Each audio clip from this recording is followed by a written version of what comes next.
Alright, we're going to be talking about 1.5, which are proportions and similar figures. First thing we need to understand, well, what is a similar figure? Okay, because that's going to be very important.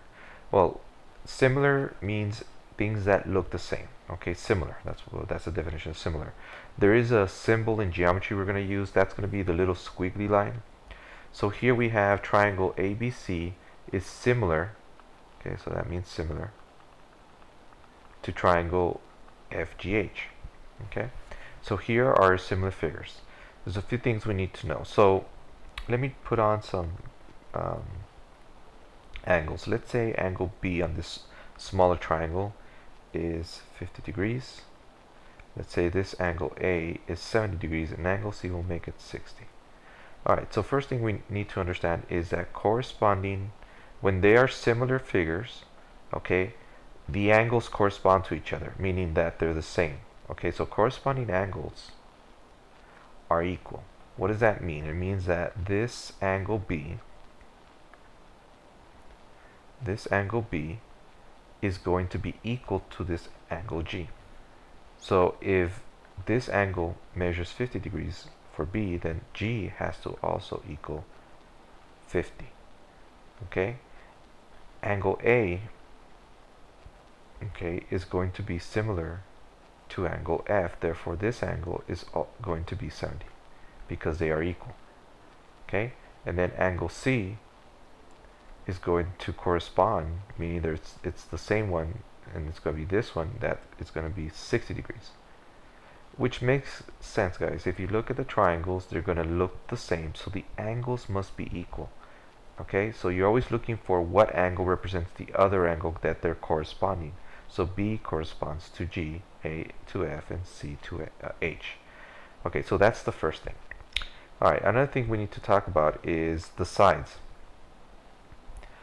On the sides, the corresponding sides, so the sides themselves, so let's say this side right here, AB, okay, those sides are proportional. Alright, if you don't remember what a proportion is, put it here on the side. So a proportion is a ratio that equals to another ratio, or think of it as a fraction that equals another fraction. So here the corresponding side, so let's look at AB or BA. This length AB is going to correspond to this length right here, FG. So that means that those two are proportional. Okay, so if I were to make a ratio, I would use these two lengths right here.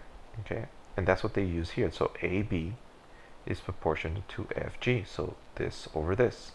Okay, now does it have to be small triangle to large triangle? Could I do it the other way? Could I go 12 over 8? Yes, as long as they correspond. So as long as they correspond, that is no problem. So here you could have done 12 over 8, or you could have done 8 over 12. Okay, now when you do ratios and when you do these proportions, if you decide to go from small triangle to the large triangle, then the other side must be if you're going to use another side, you got to do it in that same direction. If you go from large triangle to the small triangle, so that means if you go this way from right to left, then you want to do the other side from right to left, so from large to small. Okay, so let's continue. So corresponding sides are proportional. Okay, so let's go ahead and show other sides that are also proportional. So AB and FG are proportional. That's given right here. Okay, additionally, you can say that AC and FH are proportional, and that's what you see right here. So you could say this over this also you can make a proportion. And finally, also you could say that BC and GH are proportional. So you use these proportions and the ratio, you make these proportions, which are really two ratios that are equal to each other, and that's how you're going to be able to solve missing values. And we're going to use this to find anything that is missing. Now, on these examples right here, on these examples, we already have all the sides. So we don't need to solve for anything. We know each side. Okay, but we're gonna set up these ratios, and we're gonna use that to help us solve for these. Okay, so here's our first example. In the diagram, triangle ABC is similar. Remember, this symbol means similar to DEF. So we know this means similar. Okay, start to recognize that as similar. Okay, similar means that the angles are equal. So angle A and angle D are equal. B and E and C and F are equal. Also, the corresponding sides are proportional. And the question says, what is DE? So let's go ahead and label DE as a value. So let's go ahead and label DE as X. You can choose any letter. You could have used A, B, doesn't matter to me. Okay, what matters is you're going to have to set up the right proportion. The most important thing is that you choose a direction. So here you have a large triangle, and here you have a small triangle. And you need to decide, am I going to go from a large side to the small side, or am I going to go from small side to the large side? It doesn't matter. Okay, so what I'm going to do is I am going to correspond these triangles by going from large to small. Okay, you can go from small to large. Okay, so what I'm going to do is I'm going to follow that direction. So the first thing is we're going to set up a proportion. Again, a proportion is two ratios. Okay, so here's my equal sign. Here are my two fractions. First thing is I need two sides that are given that I can use for both triangles. So if you notice, I can use 16, and I can use 16 or BC, and I can use EF, which is 12. Okay, and I decided to go from large to small, so I'm going to go from that side to that side. So that would be my first setup. So I'm going to write down 16 over 12. I could have gone the other way, 12 over 16, that's fine, but you make sure you follow the same direction. I'm going to do the same thing for the next corresponding one. So let me just erase this because I don't need this anymore.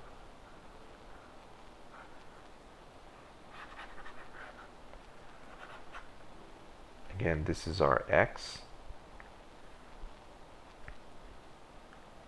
And now I'm going to choose the corresponding side of AB and ED. Again, I'm going to go from large to small, so I have to go in the same direction. So that means I'm going to use 10 over X. Okay, and here's our proportion. 16 over 12 equals 10 over X. Now, from the previous section, how do we solve for X? We are going to cross multiply. So we're going to cross multiply and multiply those values. So 16 times X, well, that's easy. That's 16X. Okay, and we're going to multiply 12 times 10. 12 times 10 is going to give us 120. Okay, so now we're going to divide both sides by 16. 16's cancel. You plug this in the calculator, and the calculator is going to give us a value of, let's see, 120 divided by 16, and we get 7.5. So X equals 7.5. So now we know what the value of DE. Now, since they're asking what is DE, well, we'll just go ahead and write it down. So DE is 7.5, and there's our answer. Okay, now let's say I wanted to find another part. Let's say I wanted to find, and I'll change this a bit. Let's say I wanted to find this length right here. So I wanted to find AC. So let's call that Y. Okay, let me use another color. Let me use purple here. Let's call this Y. Okay, and I'm going to go now the other way. I'm going to go from small to large.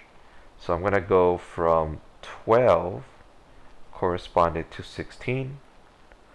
I'm going to correspond 18 to the value of AC, which is the Y. So these correspond to each other. I'm going to make the same proportion. So I'm going to go 12 over 16 equals 18 over y.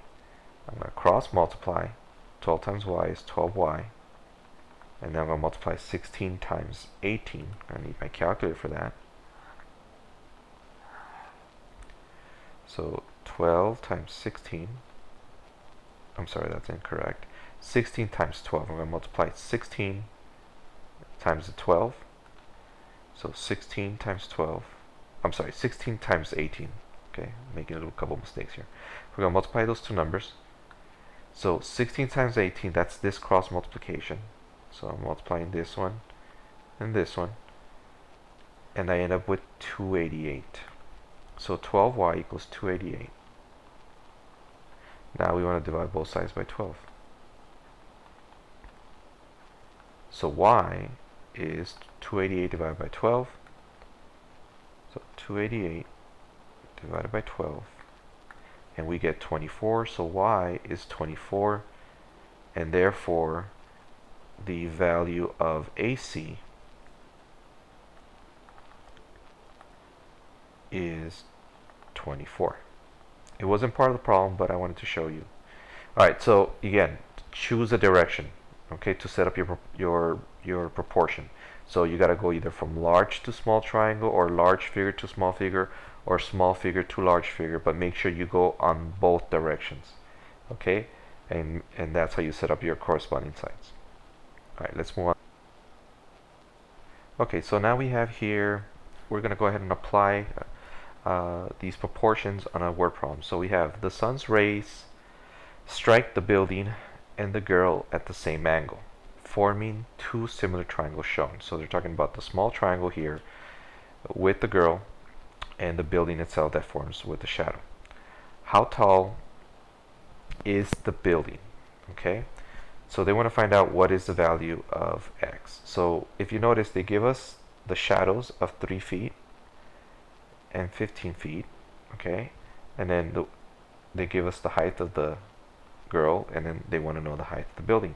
Okay, so we're going to write a proportion. If you notice, here's the proportion itself. We're going to use the girl's height, okay, the girl's shadow length, sorry. We're going to use the girl's shadow length, that's the 3 feet, and we're going to compare it to the building's shadow length. So we're going from 3 feet to the 15 feet. So notice how the direction is going to go from the small triangle to the large triangle. And then we're going to use the girl's height to the building side. So again, you're going from the small to the large, you're going to go from small to the large. So you're using the same direction. So now let's set up the proportion here.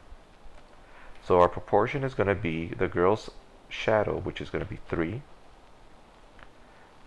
over the building shadow, which is 15. And then that's going to equal to our girl's height, which is 5, over the missing unknown value of the height of the building, which we're going to call x. Now we just want to cross multiply. So we're going to multiply 3 times x, well, that's 3x. And we're going to multiply 15 times 5.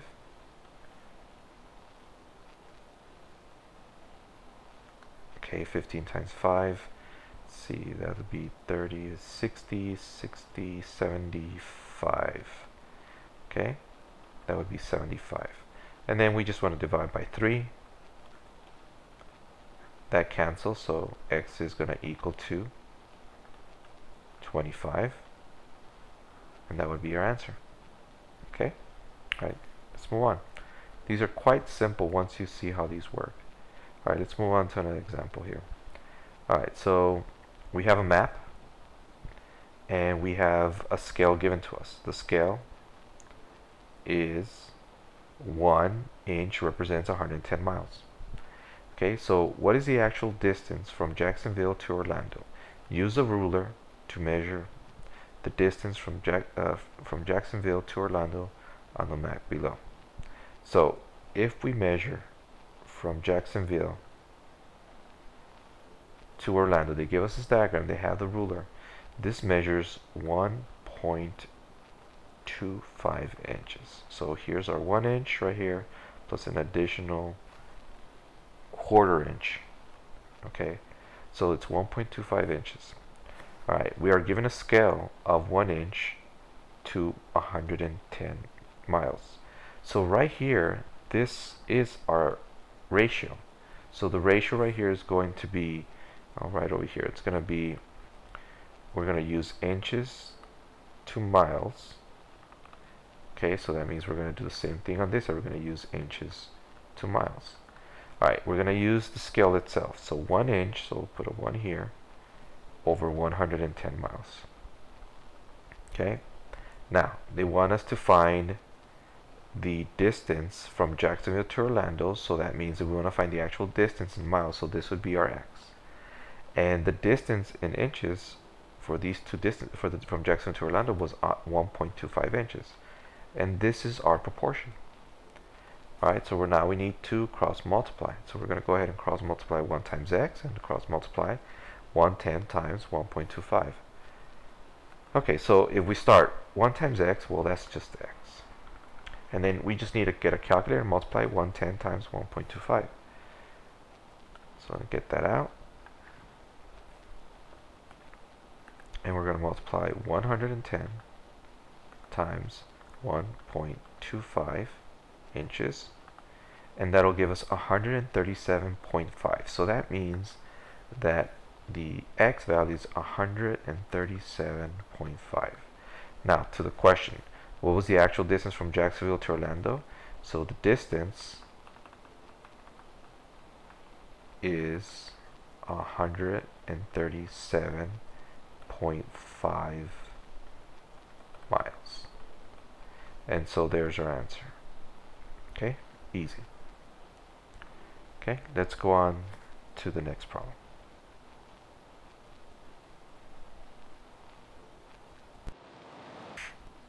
Alright, so here's our last example. Okay, right, for science, a giant model heart is shown below. The heart is an ideal size for a person who is 170.3 feet tall. About what size would you expect the heart of a man who is 6 feet tall to be? Alright, so we're going to do a proportion. We're going to compare the man versus the giant. Okay, alright, so we're going to use the heart versus how tall they are. Alright, so the heart was 13.9 for the model, 13.9 feet, and how tall that person would have been is 170.3. For the man, we are given x in this diagram right here. They give us the x is the height of the man over the tall. Well, he's 6 feet tall, so we'll go ahead and do that. Now we're going to go ahead and cross multiply. So we're going to multiply 170.3 times x, so that gives us that. And now we need to multiply 6 times 13.9. So we're going to take a calculator out. 13.9 times 6, it gives us 83.4.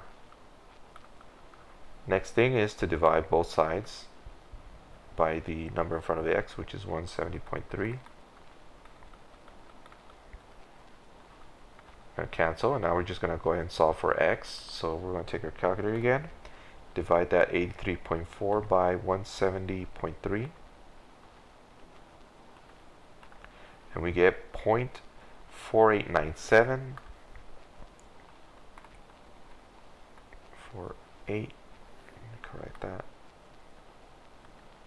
4897 feet. Now we'll round this off right now. But let's say I wanted to convert that to inches. So let's take our answer of 0.4897, and this is in feet, and I'm going to convert that. So we know 1 foot is going to be 12 inches. So we can use this conversion. And so we're going to multiply 12 and multiply that by 0.497. So let's take our answer of 0.4897, multiply that by 12, and we get 5.88. Okay, we can even maybe round it off to 5.9 inches. So we'll go ahead and just round it off to 5.9 inches. So now let's write our answer. So the man's heart is going to let's approximate this. We got to round this out. So this is going to be approximately about 0.5 5 feet, half a foot. And this one's going to be approximately about 5.9. So the mansard is about 0.5 feet, or you can also say it's about 5.9 inches. So that would be your final answer. So don't forget to do your summary. Okay, if you have any questions, bring them up tomorrow, and we'll see you till then. Okay, all right, bye.